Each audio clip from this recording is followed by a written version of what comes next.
인간과 구원 5번째 주 강의 시작하겠습니다. 이번 시간에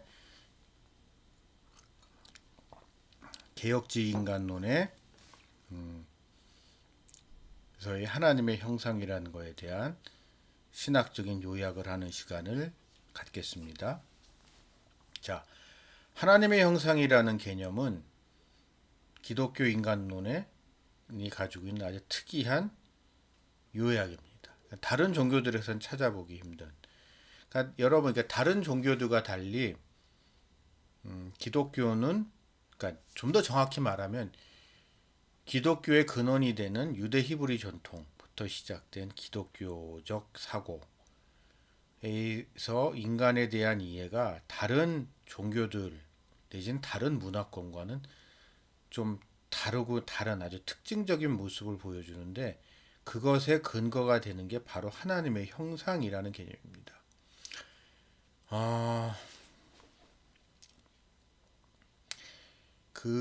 여러분, 지금 우리한테는 너무 익숙한 개념이에요. 현대를 살아가고 있는. 그러나 인간의 존엄성이라는 개념은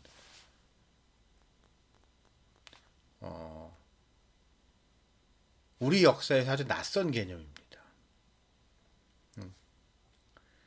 뭐 물론 과거에도 에민 사상이라든가 홍익 인간이라든가 이런 이야기가 많이 있어도 그 근거가 과연 무엇인가에 대한 명확한 근거, 명확한 이유나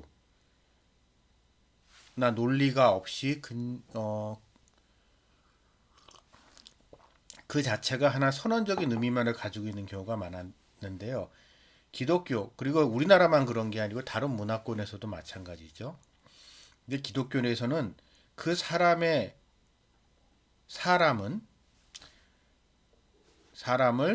존재 그 자체로 하나님의 형상과 구별을 해서 인간을 되게 특별한 존재로 바라보고 있습니다.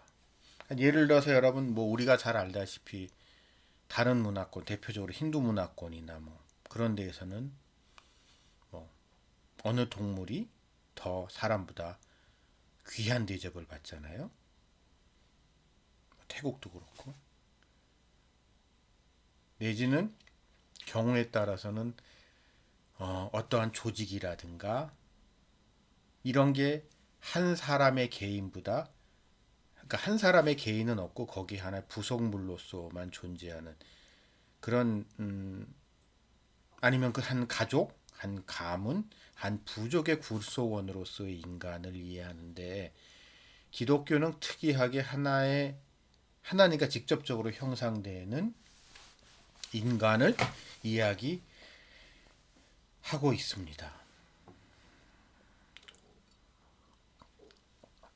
그러면서 이 하나님의 형상이라는 개념을 성경적으로 바라봤을 때 그것은 인간의 정신이나 인간의 영혼이나 인간의 혼이나 이런 거와 같은 관념적인 부분뿐만 아니라 우리의 행동, 우리의 육체 전체를 포함하는 전인격적인 개념으로 하나님의 형상을 이야기하고 있습니다. 이것을 통하여 기독교는 헬라의 이원론적 사고를 극복하고 있습니다. 제가 이 부분을 특별히 이번 수업 시간에 여러분들한테 강조하고 싶은데요. 자, 우리 한국 사람들이 가지고 있는 의식 구조는 어쩔 수 없이 기독교가 우리에게 전래되기 이전에 이 땅의 사람들이, 우리 조상들이 가지고 있었던 사고 방식의 영향을 크게 받아서 그것이 오랫동안 우리에게 전해지고 내려오고 있는 겁니다. 우리는 그 사고의 틀 속에서 갇히기가 쉬워요. 근데 우리의 사고방식, 우리의 전통적인 사고방식은 어떤 면에서는 헬라적 사고방식, 영과 육을 분리하는 이원론적인 사고방식에 빠져 있는 경우가 많습니다. 그리고 어찌 보면 그런 식으로 설명하는 것이 더 쉬워요. 이해하기가 쉽고 설득하기가 쉽고 적용하기가 쉽습니다. 그러나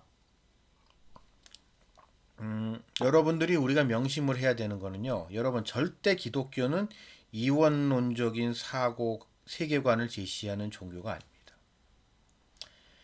아, 여러분 가끔 이런 이야기를 하시는 분들이 있어요. 신학 공부를 왜 해야 됩니까? 내가 교회 잘 다니고 성경 잘 읽고 교회 그러니까 잘 믿으면 됐지. 신학 공부라는 걸 굳이 왜 해야 됩니까? 라고 질문하시는 분들이 있어요. 왜냐하면 이제 특별히 이제 신학교에 오신 분들 중에 특히 이제 나이도 좀 드신 분들은 오히려 학교에 들어오기가 신학을 공부하기 전에 학교 생활을 그러니까 일반 사회 생활을 하시거나 그러면서 교회를 열심히 다니고 성경 공부를 하고 뭐 이럴 때보다 오히려 신학교에 와가지고 신학을 공부하다 보니까 내 더 이게 시험 든다 이러시는 분들이 있단 말이에요. 그러다 보니까 신학 공부 또 이제 좀 어떤 목사님들은 이제 여러분 이제 나중에요 특히 이제 젊은 분들한테 제가 진심 어린 충고를 좀 드리겠습니다. 여러분들이 이제 나중에 사역을 신학을 공부하시면서 전도사 생활을 하시고 그러다 보게 되면 학업과 사역을 병행하시게 될 경우가 있어요. 이게 학업과 근데 사역을 병행한다는 게 또 경우에 따라 생계까지 같이 책임져야 되는 아주 어렵고 고단한 삶을 살게 되실 수가 있습니다. 자, 그때 이런 얘기를 하시는 목사님들이 가끔 계세요. 그러니까 아예 학교에서 그 배우는 건 그냥 목회 현장을 몰라서 하는 얘기다. 학교에서 배우는 거랑 교회 현장은 목회 현장은 다르다. 학교에서 배운 대로 하면 목회 망한다. 이렇게 얘기하시는 목사님들이 간혹 계시거든요. 그러면서 이제 교회의 사역에 집중해라. 그냥 학교는 좀 심하게 말하면 목사가 돼야 되니까 목사가 되기 위해서 밟아야 되는 과정이니까 그냥 통과만 한 그 정도 최소한만 하고 교회 헌신하라 라고 말씀하시는 목사님들이 계신데 제가 여러분 간곡하게 부탁드립니다. 최대한 공부를 열심히 하세요. 신학 공부라는 거는요. 그러니까 신학이라는 게 왜 만들어졌는가 우리부터 한번 따져봅시다. 신학이라는 게 만들어진 거는 결국 정통과 이단을 구분하기 위해서입니다. 자, 예수님이 십자가에서 돌아가시고 부활하셨어요. 그리고 제자들이 이 예수님의 복음을 만방에 전했습니다.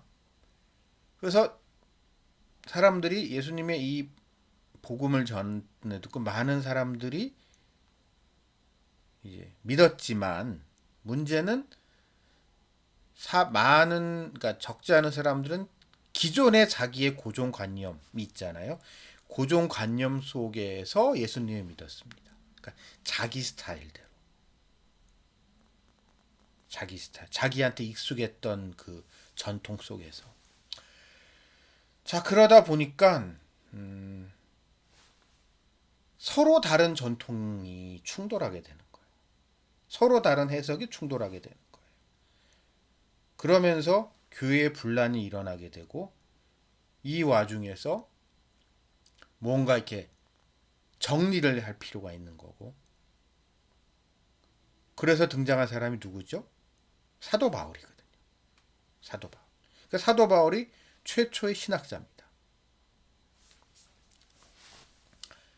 그래서 간혹 이제 여러분 신학 공부하다 되면요, 이제 예수 그리스도의 복음과 이제 사도 바울 계속 분리하려고 하는 인간들이 있는데 그거 다 무시하십시오. 어쨌든 제가 말하고자 하는 요지는 신학 공부라는 걸 하는 이유는 결국 사도 바울이 바울 서신서에서 얘기하는 게 뭐죠?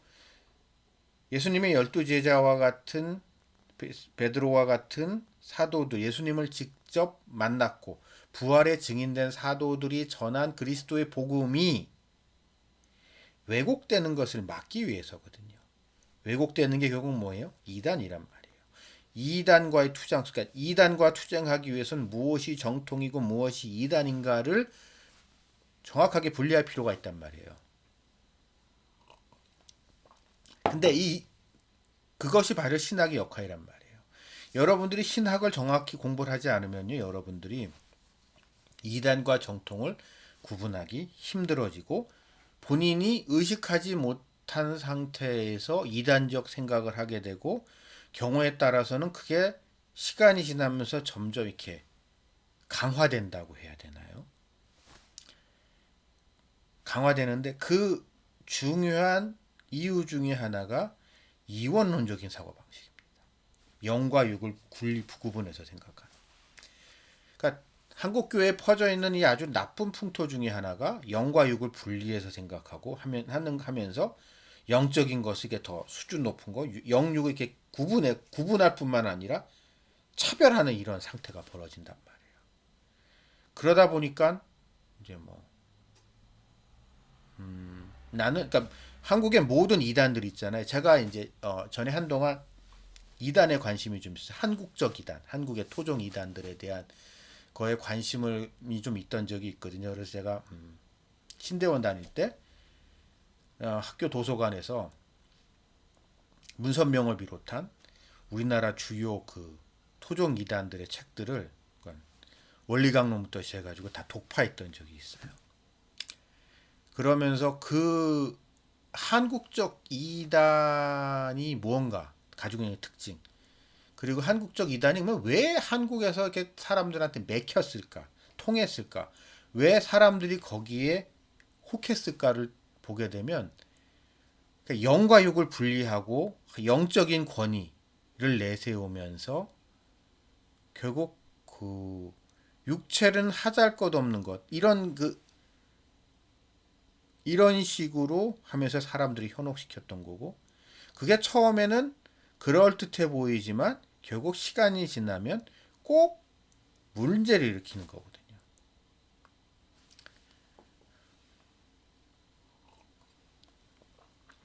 그래서 여러분들은 앞으로도 신학을 공부 계속 하신다면은 항상 마음에 생각하십시오. 좀 염두에 두실 필요가 있는 게 기독교는 이원론이 아니다. 뭐 요즘은 그런 말씀하시는 목사님처럼 옛날에 영육 혼을 분리해 삼분론으로 하시는 분들이 있는데 그런 게 아니다. 기본적으로 기독교는 기독교의 뿌리가 되는 유대 히브리 전통은 이원론이 아니고 이론론에 가깝다는 사실을 명심하시기 바랍니다. 그리고 하나님의 형상이라는 개념도 똑같이 그렇게 이원론적으로는 관점에서 이원론적 관점이 아니라 이원론을 극복하고 이론론적인 관점을 바라봐야 됩니다. 그렇게 이론론적인 관점 속에서 성경에 있는 하나님의 형상을 바라보게 되면 우리 인간의 구조적인 측면과 기능적인 측면을 통합해서 생각을 하게 됩니다. 그러니까 어떤 이제 하나님의 형상에 대해서 이게 여러분 신학자들 물론 이제 신학자들 옛날 신학자들이 써놓은 글을 보게 되면은요 뭐 이렇게 되게 뭐 이렇게 따지는 게 좀 많아요. 뭐가 별것도 아닌 것 같은데 그러니까 막 구분하고 막 그러면서 이 구조적인 측면과 기능적인 측면을 자꾸 구분해서 설명해 온 경향이 좀 있거든요. 그러나 우리는 이 시점에 우리는 이 둘을 통합해서 생각을 해볼, 그러니까 통합해서 설명을 해야 됩니다. 그러니까 예를 들어서 이런 거예요. 구조적인 측면과 기존 측면. 하나님이 날 본단 말이에요. 하나님이 저 하늘에서 우리를 보세요. 하나님이 본다는 기능. 근데 그 보기 위해서 뭐가 있어야 되죠? 눈이 있어야 되잖아요. 그런 거 구조적인 측면. 그런 거 가지고 자꾸 분리해서 생각을 해가지고 타락 이후의 인간의 상태에 있어서는 그런 구조적인 측면과 기능적인 측면이 둘 다 남아 있느냐 없느냐 뭐 이런 거 가지고 아주 지루하고 복잡한 설명을 과 논쟁을 신학자들은 벌여왔는데요. 왜냐하면 그러니까 이게 이런 딜레마가 있는 거죠. 타락 이후의 인간이, 그러니까 하나님의 형상이 남아 있다면 어떻게 남아 있느냐, 어떤 부분이 남아 있느냐. 하나님의 형상에 그러면 흔적이 남고 있고 오염이 되어 있고 파괴가 되어 있다고 하지만, 그럼 남아 있는 부분은 과연 무엇인가라는 걸 갖다가 따지다 보니까, 그럼 그 하나님의 그런 형상 중에 기능적인 측면, 인간의 사고하는 능력, 이런 그런 뭐 공감하는 능력, 이런 것들, 내지는 인간이 무언가를 바라볼 수 있고 무언가를 갖다가 판단할 수 있는 그런 걸 자꾸 구분해서, 그래도 이거는 남아 있고 이거는 이것이 남아 있어서 뭐 가능성이 있고, 뭐 그것이 구원의 근거다, 구원의 초석이다, 구원 뭐 하여튼 그런 식으로 얘기하다 보니까, 그런 거를 이제 옛날 책들을 읽다 보면 하는데, 어 이원론을 극복해야 되고, 인간을 통합적이고 통종적이고 전인격적인 개념으로 봐야 하는 이 시대에 우리는 그러한 사고방식은 극복해야 할 것이고, 어, 이런 뭐 하나님의 형상이 전적으로 파괴되었지만, 전적으로 우린 전적으로 타락한 존재고 무능력한 존재이지만, 그것이 회복되는 것, 그래서 구원의 가능성이 우리에게 있는 것은 우리에게 어떠한 구조라든지 어떠한 기능이 남아 있어서라기보다는 전적으로 하나님의 은혜로, 무조건적인 선택에 의한 하나님의 은총의 결과물이라는 점을 우리가 유념해 둘 필요가 있습니다. 그러니까, 여러분은 이게 참 좀 불편하실 수도 있는데요.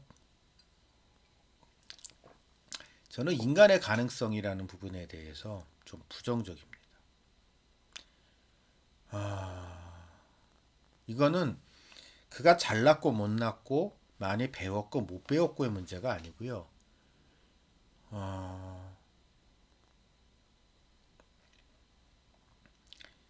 죄인된 인간이 자신의 죄를 깨닫는다는 게 얼마나 어려운 건가를, 그냥 저는 개인적인 경험, 전도를 하기 위해서, 전도 잘 못합니다만 사람들과 이야기를 나누고 설득하는 과정에서 정말 어려운 거구나라는 생각을 하게 됩니다.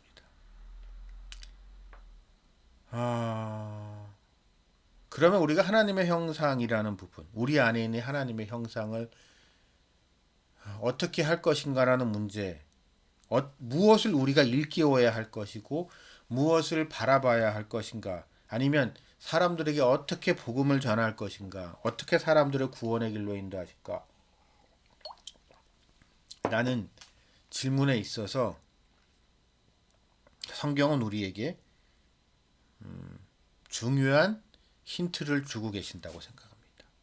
그것은 보이지 않는 하나님의 형상이신 예수 그리스도이십니다. 우리는 너무 당연하게 생각하는데요. 우리가 믿고 있는 종교는 되게 특이한 종교입니다. 아주 특이한 종교예요. 인간이 내지는 사람이 어쩌다가 뭐 이런저런 우여곡절 끝에 신이 된 것도 아니고, 사람은 여기 있는데 그냥 하늘에서 계시가 내려와 가지고 하나님 그 신을, 내 계시를 믿어서 믿는 종교도 아니고, 그 신이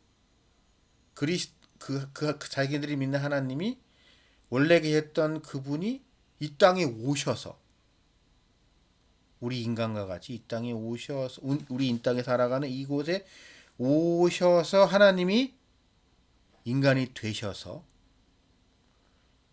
말씀이 육신이 되어서 우리에게 직접 보이셨다는 아주 특이한 종교를 우리 믿고 있는 겁니다.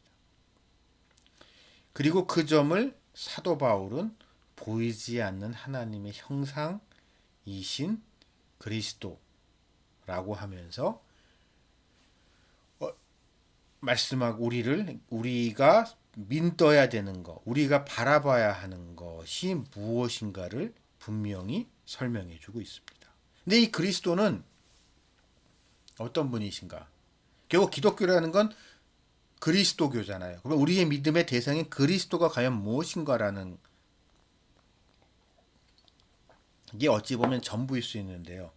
그럼 그리스도는 과연 어떠한 존재인가? 그는 참 하나님이요 참 인간이라고 교회는 칼케톤 시조를 통해서 선언하고 있습니다.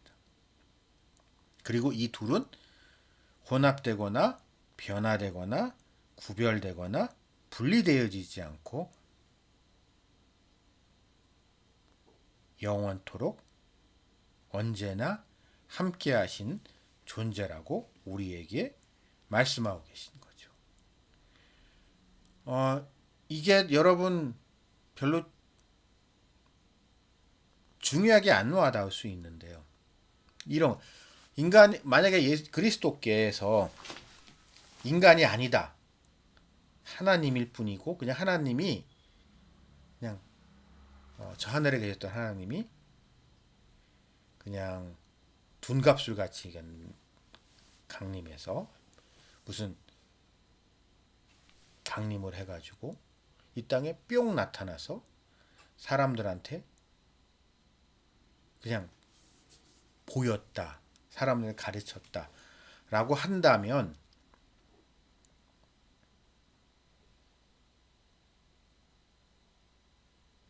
십자가와 부활이 무슨 의미가 있을까요? 지난주가 고난주간이었죠. 성금요일날 제가 그 지난주 금요일이 성금요일에서 강의를 안 했는데요. 여러분 부활과 십자가와 부활이 특별한 것은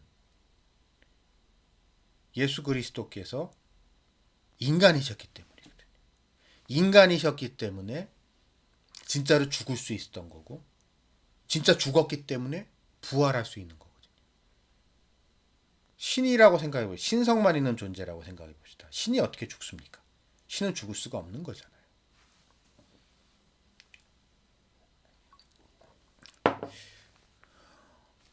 그래서 이 그리스도의 인성이라는 부분, 참 인간이신 예수 그리스도라는 것은 우리에게 매우 중요한 겁니다. 그리고 참 인간이시기 때문에 우리가 그분을 하나의 인간으로서 예수 그리스도를 바라보고 그렇기 때문에 예수 그리스도 우리의 믿음의 주이시지만 우리가 본받아야 되고 바라볼 수 있는 부분인 거죠. 만약에 예수님 우리가 이제 좀 이제 만약에 말입니다. 그러니까 유대인들을 놓고 봅시다. 그리스도를 부인하는 그리스도. 그들은 율법을 잘 지키죠. 뭐 잘 지키는 것 같지는 않긴 한데 요즘은 보면 그들은 본받을 게 없는 거예요. 기본적으로. 그냥 모세를 통해서 전해진 율법을 지키는 것과 완전한 인간이신 어찌 보면 인간이지만 인간의 한계를 초월한 것과 같은 완벽한 인간이신 온전한 인간이신 그리스도를 닮는 것은 비슷한 것 같지만 다른 거죠. 그렇기 때문에 그러니까 제가 이제 신학교지만 우리가 믿는 종교의 기쁨이 그런 거예요. 예수님이 참 인간이십니다. 예수님이 성경에 복음서에 보게 되면 참 흥미로운 게 화도 내시고 막 좋아도 하시고 그러니까 희노애락이라는 감정이 예수님 안에 다 있단 말이에요. 그리고 배고파도 하시고 졸려워도 하시고 너무나 인간적인 모습이란 말이에요. 근데 우리가 생각하는 신의 개념은요. 그 희노애락이라는 감정으로 다 초월해야 되고 배고픔도 그거 뭐 상관없는 거야 되고 중요한 일 할 때 졸아도 안 되는 거고 그러니까 모든 인간적인 그런 뭐라고 해야 되나요? 육체적인 한계 같은 거를 와는 아무 상관이 없는 것 같은 슈퍼맨 같은 그런 이상적인 존재를 우리는 생각을 하는데 성경의 예수님을 보게 되면 복음서의 예수님을 보게 되면 어떤 면에서 너무나 인간적인 예수님의 모습을 본단 말이에요.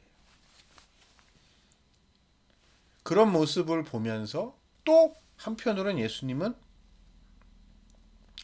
우리 인간에게 그 와중에도 우리 인간이 살아가야 할 진정한 인간으로서의 삶의 모습에 모범을 보이시단 말이에요. 세리와 창녀들에게 먼저 다가가시고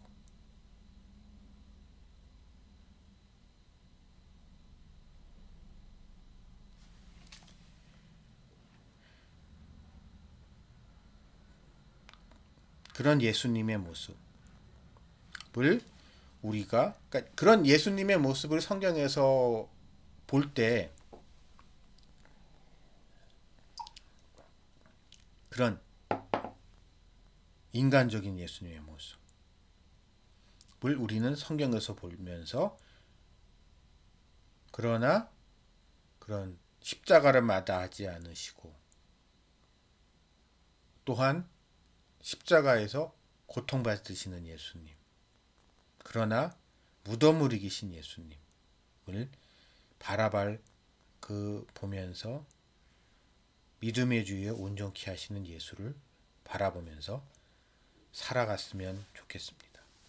그런데 그런 것을 하기 위해서 우리에게 필요한 게 뭔가 제가 수업 시간 앞쪽에 서두에서 말씀드렸듯이 우리의 믿음이 과연 정확하게 지금 제대로 믿고 있는 게 맞나? 그러니까 믿음이 좋으면 좋을수록 더 그럴 필요가 있어요. 믿음이 좋으면 좋을수록 자기 확신에 빠지기가 쉽습니다. 그리고 잘못된 자기 확신 같이 무서운 게 없어요.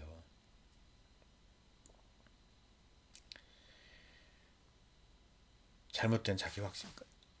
그러면 그런 잘못된 자기 확신에 우리에게 이제 주어진 딜레마는 이거예요. 확실한 믿음을 가져야 되는데 그 믿음이 잘못된 믿음인지 아닌지 잘못된 확신인지 아닌지를 분별해야 할 두 가지 상반된 의무가 우리에게 있는데 그것을 하기 위해서 우리에게 필요가 기준이 되는 게 그거를 위해서 우리가 해야 하는 게 신학 공부인 거고 예를 들어서 여러분이 성경 그리고 그 신학 공부에 있어서 가장 핵심적인 부분은 기독교의 기초가 되는 삼위일체, 성삼위일체와 예수 그리스도의 두 본성 그것을 가지고 우리의 믿음을 좀 점검해 볼 필요가 있습니다.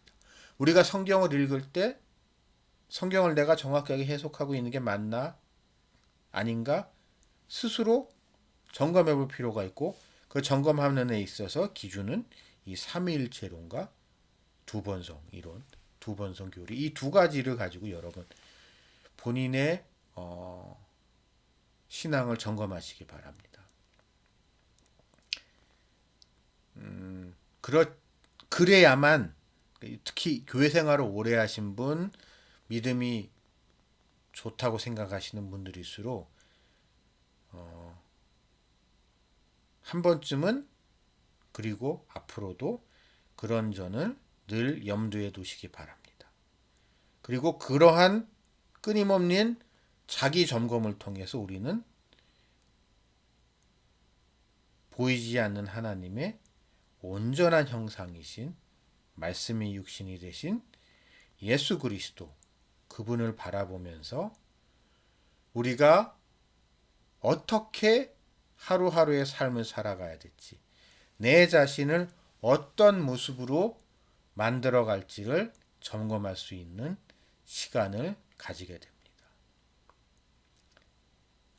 첫 번째 시간은 여기까지고요. 잠시 후에 두 번째 시간 계속 진행하겠습니다.